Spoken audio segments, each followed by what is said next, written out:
Well, today on the Eye of Power, we have a special treat. I have my actual coach. He has a coaching team, and Nicky Billou is well-known author, 10 best-selling books, got a successful podcast, The Thought Leader Revolution. He has a company called the E-Circle, so it's a group of entrepreneurs and business people and people who come together and help each other with fantastic guidance led by Nikki. The coaching team there is second to none. And so he has a lot to offer anyone who decides to listen to him. And we're very fortunate to have Nicky Billou as our guest today on the Eye of Power podcast. So let's welcome Nicky.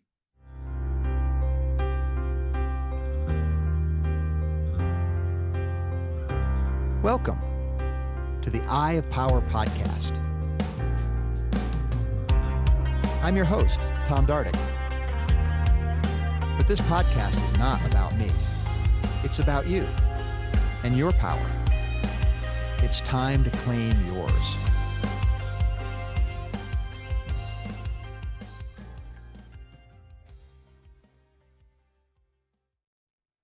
So, Nicky, I wanted to talk with you, of course, about your story. It's a remarkable walk through this world. Full disclosure, I'll tell everybody that is listening to us that you're my coach, and not just you, but you have a coaching team, and we do it in a format where we walk together in a group, and that group is a phenomenal support system and a networking opportunity. And it's a fantastic model and community that you're building in the E-Circle. So why don't we start with a quick rundown of how you got to the place where you're helping so many people do move their lives and business forward so quickly. Tom, thank you first of all, for inviting me on the show. I'm honored to be here, brother. You're a good man. You're a great man. And I really, really appreciate the opportunity to speak to you and to speak to some of the folks who follow you. And that's a fantastic question. So I'll start with my backstory. I'm originally an immigrant from the Middle East. I'm a Christian from Iran. When I was 11 years old, the Islamic Revolution took place in Iran. And my late father, God rest his soul, he and my mom, they could see the writing on the wall. This wasn't going to be a place to raise a Christian family. So they sat down, they talked, and they came up with a plan to eventually get us out of Iran. And they did. We went to Greece, and then from Greece, we ended up where I now live in Toronto, Canada. Now, at the time, being a kid, 11 years old, I didn't want to leave my home or my friends, right? It just was not something that I looked forward to doing. But looking back, it was the single greatest thing my mom and my dad could have done for me. They took me and my family from a legacy of tyranny to a legacy of freedom. And as a result of that, I've just become drawn to understanding freedom.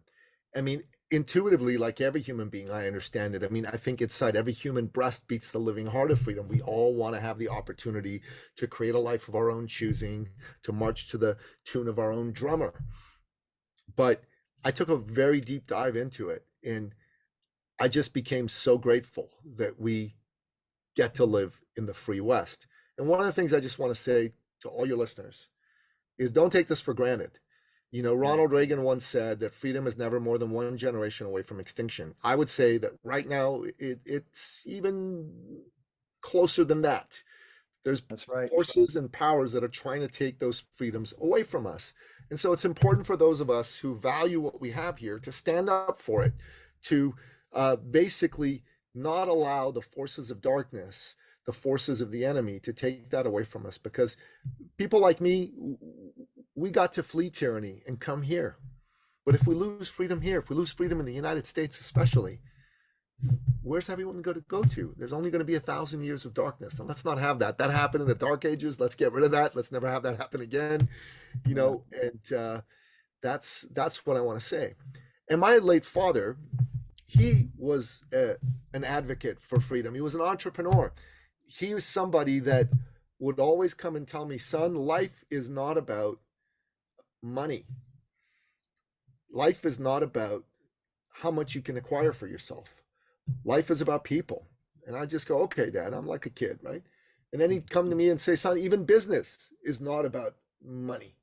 It's about people. And being an 8-year-old, a smart aleck, I'd go, Dad, what are you talking about?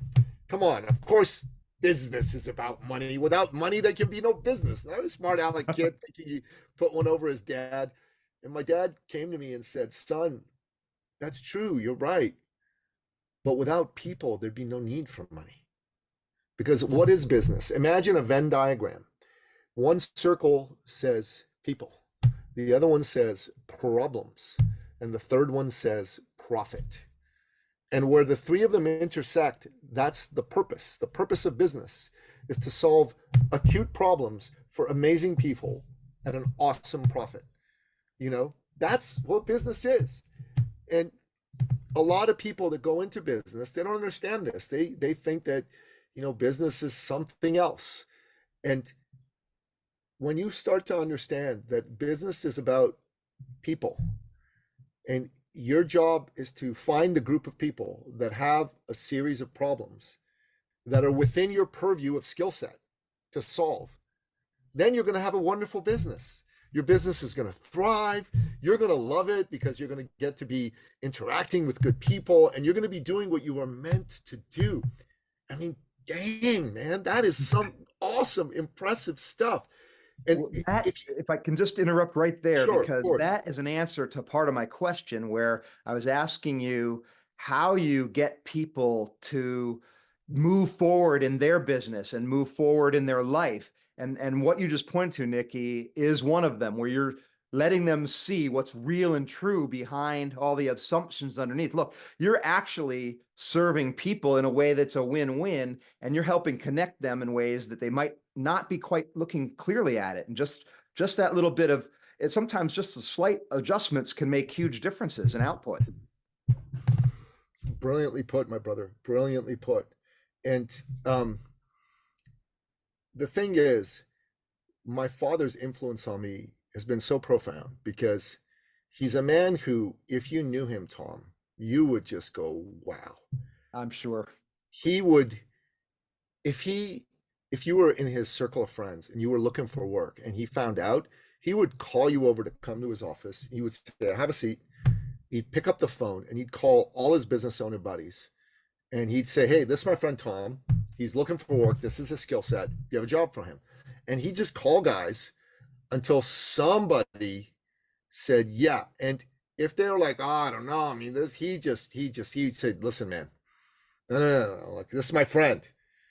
This is what you do. You know what I mean? And he'd like cajole, persuade, browbeat until one of them said, okay, fine. Come on over. He can work with me. And then he'd just look at you and go, hey, Tom, here's the address of where you're going to. You start right away. So get going, and here's your salary. Okay. Take care. And that's how you would be. And if you were like trying to start your own business, he would like sit you down and he'd just like listen to what you have to say. He'd give you advice. He'd put you in touch with like bankers and other money people to raise funds for funding the business. And if he knew people that could be clients of what you had to offer, he'd set you up with that as well. And So he really liked to he was a giver then. He was somebody who really wanted dude, people to thrive around him. So 100%. that reminds me of another question I don't want to forget to ask you, Nikki. Again, we've gotten to know each other over the past few months, and as I'm a member of the Circle coaching community. You know, you're functioning as a mentor to me, and I've been you just described your dad as an incredible mentor. I've been able to get to know Mark von Musser, who you've said is a mentor to you. You've had other mentors I've heard you talk about. So one of the questions I wanted to get to is, you know, not everybody naturally finds mentors or had the fortune to have a father like you have.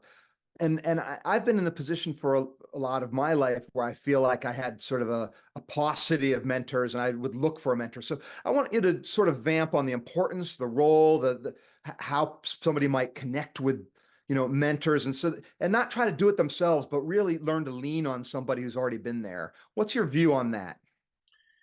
I think it's everything. I mean, last year, I started off 2023 overweight. I weighed 227 pounds, and over a 12-year period, I gained over 50 pounds. You know, I used to be a fitness trainer, and when I got out of that field, I just stopped focusing on it as much.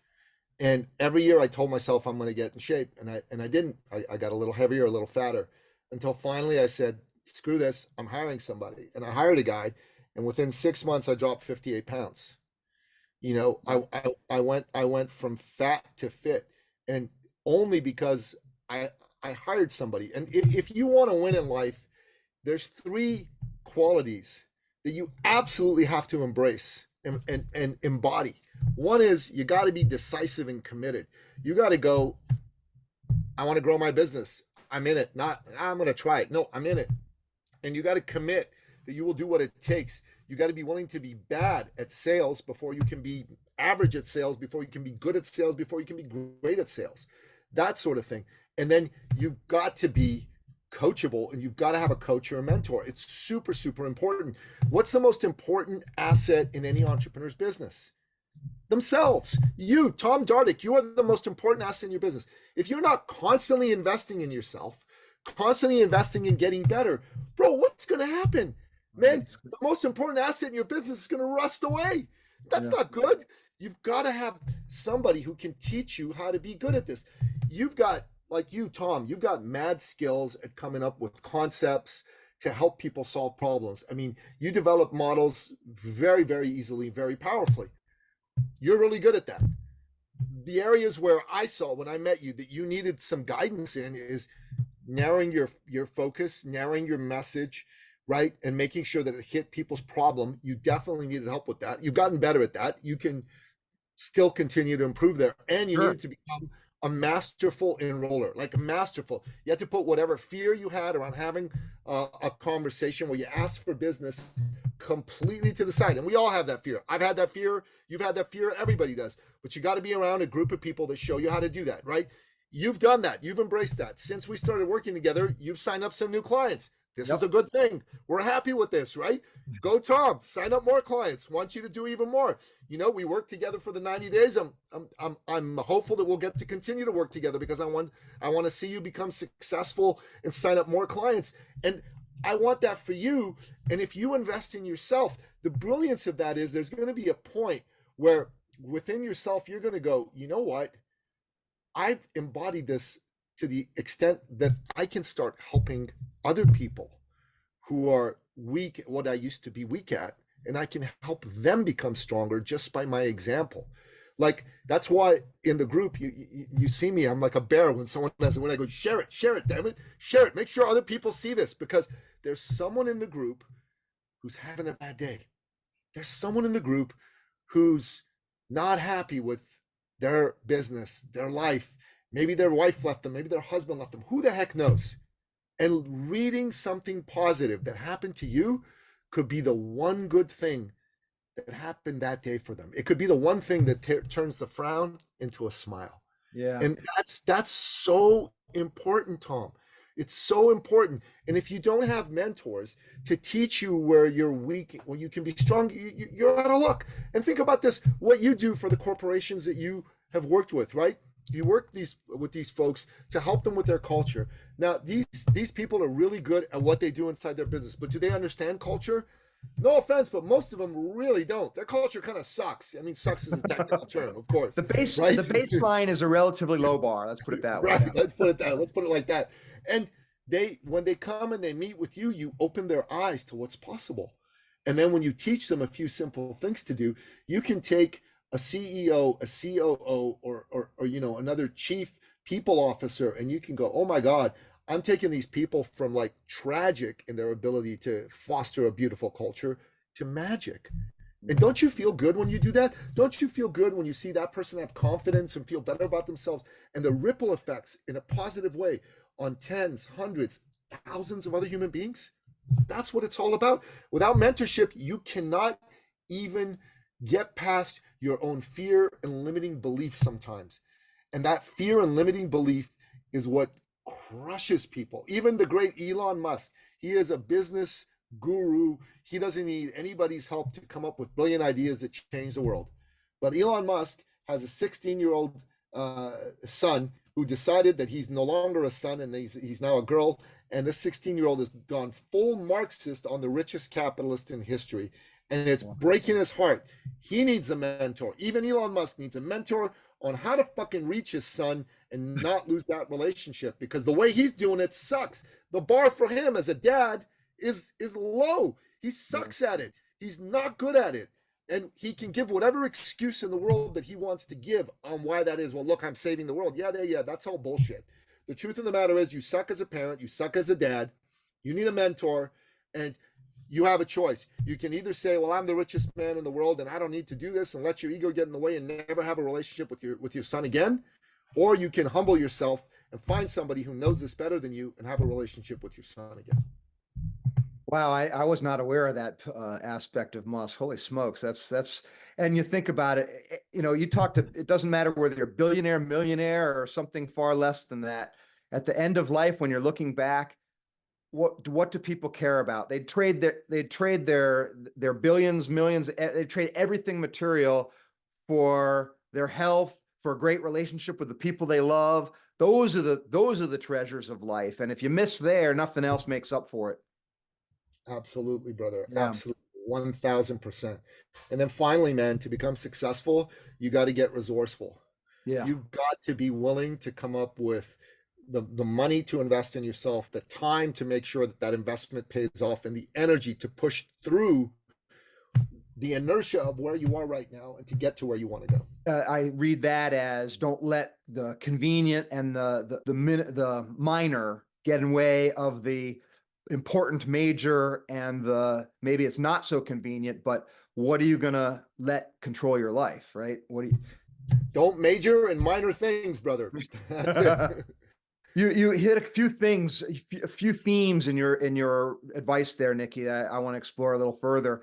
One thing that you've become a master at is creating community, and a part of the E-Circle is really knitting people together. So it's not just you going through it, but it's you coming a lot in line with people who have similar goals, right? Whatever it might be, it doesn't matter what the specific is. You want to go from point A to point B, and it feels somehow a little more possible and a little closer to us when we see others making that journey. And somebody, like you pointed, somebody else's success means, wow, I see their process. I see they made one thing and all of a sudden they're making $35,000 in a week or something like that, where you might not even pictured it for yourself, but you're right next to and you're friends with somebody who's doing it. It's like, it makes it that much closer. And you say a lot, like, you got to believe, right? You got to embrace that. Otherwise, the fears and the momentum of your ordinary life is going to keep you in place. Brilliantly said. You got to believe is a line from the Miracle Mets baseball team. The great pitcher Tug McGraw. Tim McGraw is the singer's father. That's what he made his team say. That was their motto. You got to believe. You got to believe. The Mets were the crappiest team to make the playoffs that year. Nobody expected they were going to make it to the World Series. Nobody expected they were going to make it to the playoffs. Nobody expected they were going to win the National League pennant. Sure as heck, nobody expected they were going to win the World Series. But Tug McGraw just had them look at the vision of what they wanted, and he kept telling them, you got to believe, you got to believe, you got to believe. And they believed, and that belief overcame whatever limitations they had in their mind, and they won the World Series. It's the Miracle Mets, man. That's awesome. And that's real leadership, right? Where you've got a vision and you're able to somehow, there isn't just one path. We've all got our unique gifts, and we just have to learn how to use them and put them to service for other people. Talk about that in iPower a lot. That's a great example. Your podcast that you have been tremendously successful with is the Thought Leader Revolution. And one of the questions I wanted to get to before we wrap up is your perspective of what comprises a thought leader. I mean, when I think of it, I think of like a thought leader has to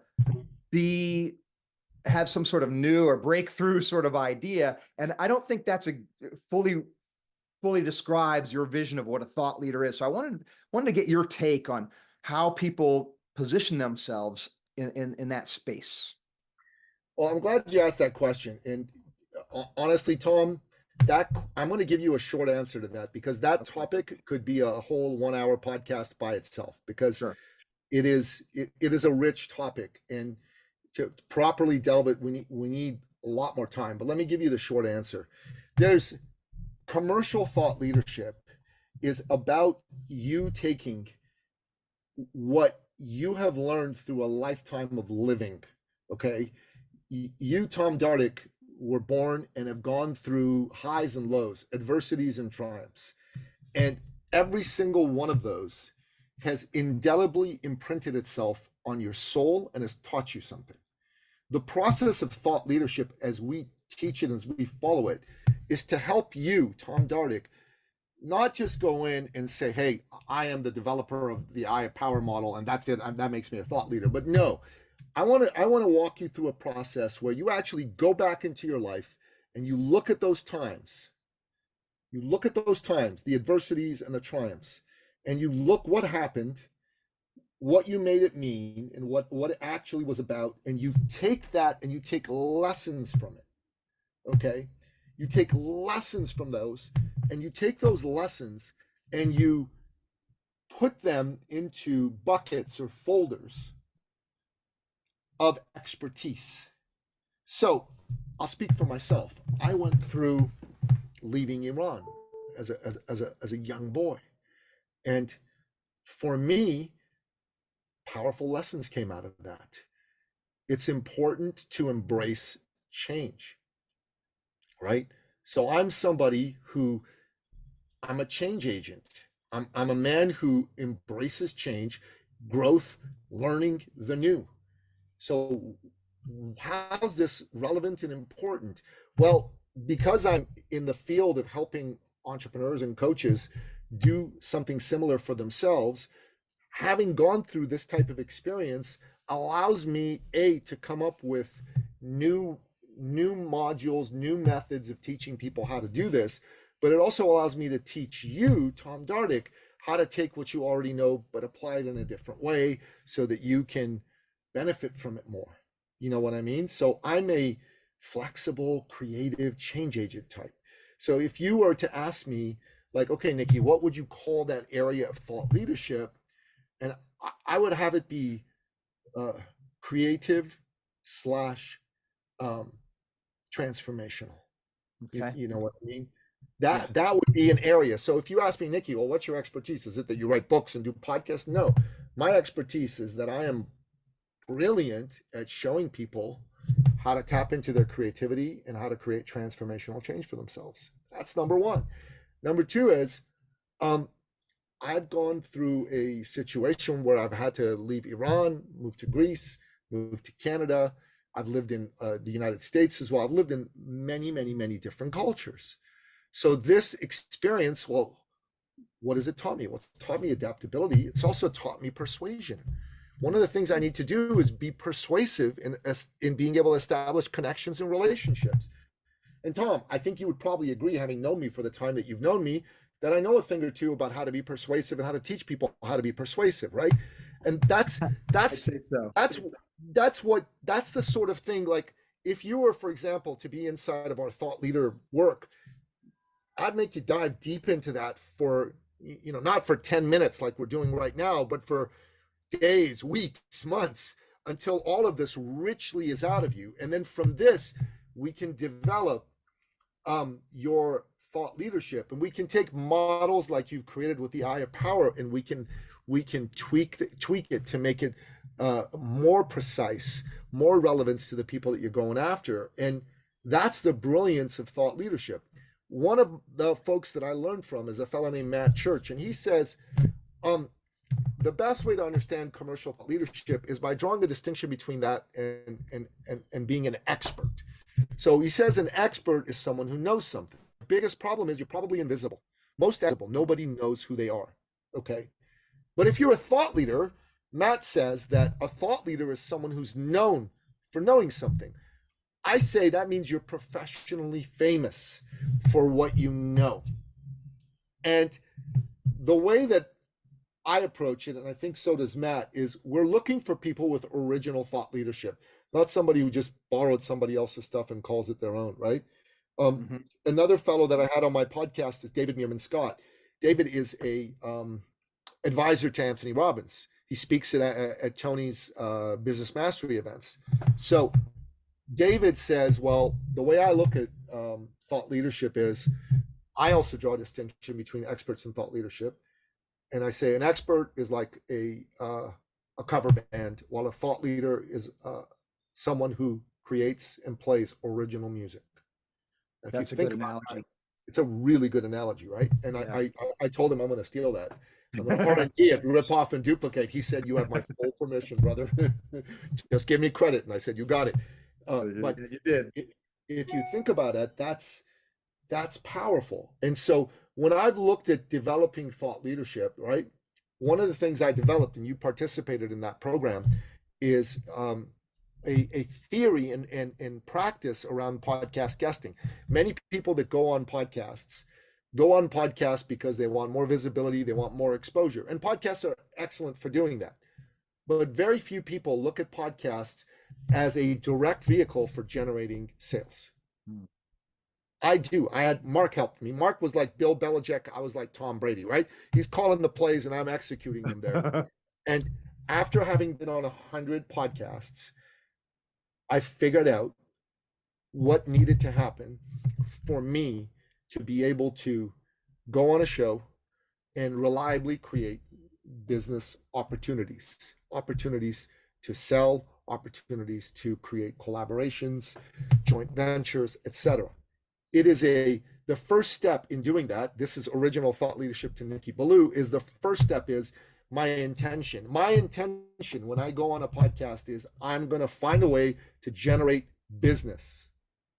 I'm going to generate business. Not I'm going hoping that someone might call me. I'm going to generate business. That intention needs to be strong and clear. So I teach people in my program, right? And in this latest version that we did, we made it even better than the one that you attended, Tom. We added some things to really make things pop. And the first thing that we said to everybody is, if that is not your intention, you will not make sales. You must have that intention. The second thing, this we did teach at yours, was we said that you must have a game plan for being on a show as a guest. You cannot just go on and spew whatever, right? You've got to approach it as though you were doing a TED Talk and every minute is scripted. Even though it's very different from a TED Talk, right? But every minute is scripted. Now, you're asking me different questions than other people have asked me on podcasts. There are things that I've said on your show that I haven't said on any other show. But I make sure that on every show, as an example, I lead off with my backstory because I think it's powerful. It's a good story. It's an important story. It also creates a strong connection with like-minded hosts and me. Instantly, if they are like-minded, they're going to go, he's a freedom lover. He's a Christian. I like this dude. Yeah. And that's what I'm going for. It's not a false attempt. I'm not putting on a front to do this. I want to build a relationship with someone, and the first step is that.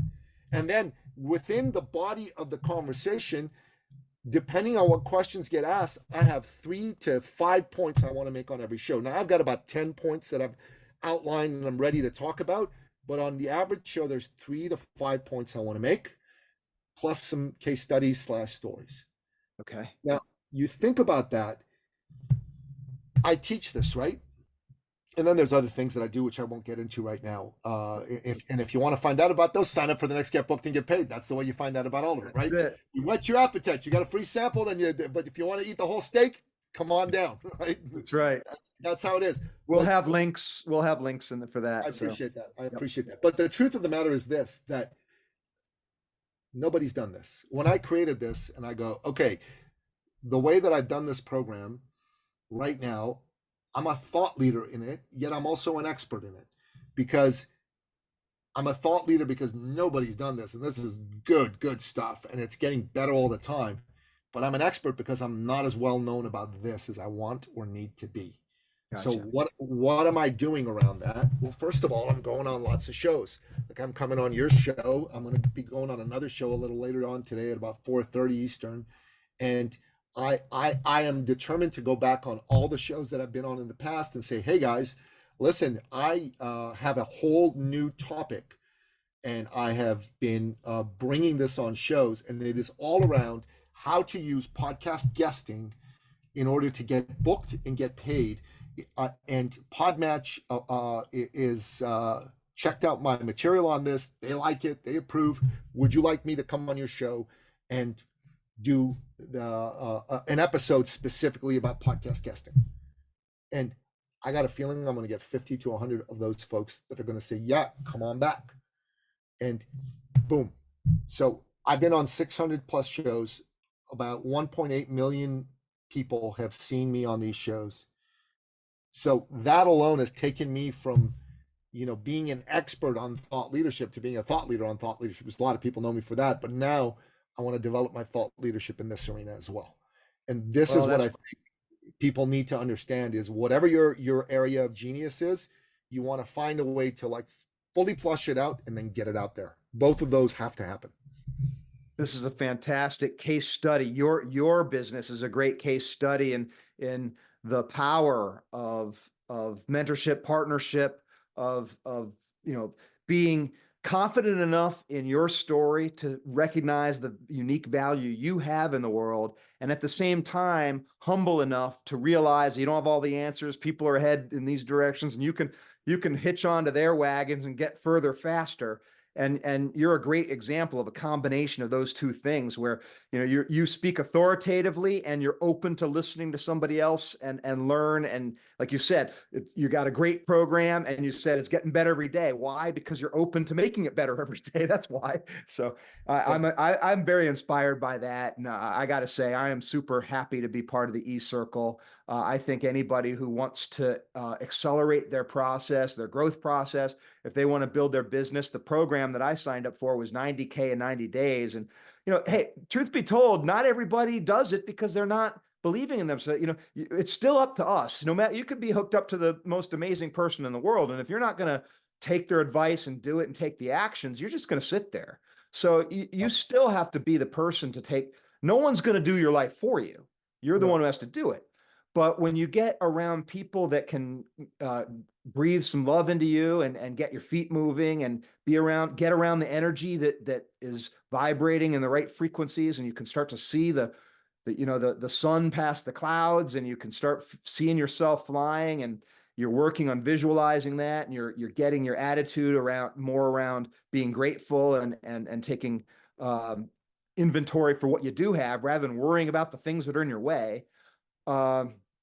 It changes everything. And so I am so thankful, so thankful that I met Nicky, and we were able to, it didn't take him long. It was within probably 5 minutes of talking to him, like, this guy can help me. And it didn't really matter after that. Once I realized you could help me, it's like the specifics didn't really matter as much. And I think that's sort of true for everybody. You're a great persuader, but as soon as you get dialed into the fact that you are passionate enough and adept enough to be able to provide service to somebody, that's really the magic switch. So I got to thank you so much, and I very, very much appreciate your time coming on today. Is there anything else you want to add that we didn't get to, Nicky, that you think would wrap us up well here? Tom, first of all, you're most welcome, and it's an honor to work with a good, heart-driven man like you. That's what drives me. And all I want to say to your listeners is this: if you have it on your heart that you want to progress in your life, in your business, and if for whatever reason you're stuck, and maybe the belief that you have in yourself isn't as strong as it once was, remember you're a child of God, that you were put here for a purpose, a mighty purpose, and it is up to you to seize that purpose and move it forward. But if you're lacking in belief, find someone to pour into you and believe in you. That's what my father taught me about how I need to be with human beings. And inside my business, Tom's been very gracious. I know a few things about how to make a business run and how to get sales. All that's important and good. But I think that the most powerful quality I have is that I believe in people and I care about them and I let them feel that, because I think everybody needs to feel that from someone else. And that belief, especially when your own is lacking, is what's going to wake the belief up inside yourself and take it from a spark into a roaring flame. Perfect. Well, thank you so much, Nikki. I appreciate your time and appreciate you being with you. Appreciate you being in my life. So thank you so much. Thank you, Tom. Thanks for having me on the show. It's great. Nikki, thank you so much for joining me today and sharing your story and your wisdom with the iPower audience. So many great points there. The passion, you can kind of hear it in your voice, and it's a polished voice. You're the first one to admit how you got to where you are. You immediately got yourself on 600 podcasts, which is easier said than done, but he does have a methodology that he uses. So if you want to know more about that, do follow the links below, and you can participate in that program and start moving very rapidly in the direction you want to go. Of course, that's what we're all about in the Eye of Power. And, there's more than one path to success. You have a unique walk through life, no matter who you are. And all we say is don't go it alone. You can't go it alone. That's part of the eye power system, right? We recognize that we all have blind spots. We can't see those blind spots, and that we're not moved intellectually, we're moved emotionally. For that reason, it's through relationship. And so we need to work with other people that are sort of tuned to our frequency. Somebody like Nikki has been wonderful for me. So I would very much encourage you to explore that avenue. And thank you so much for listening to us today. Rock on and get your power. Thanks again.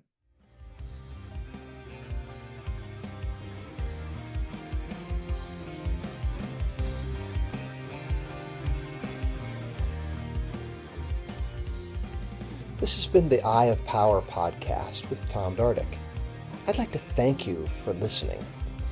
I'd also like to thank my brother, Scott Dardick, for the music and his music production.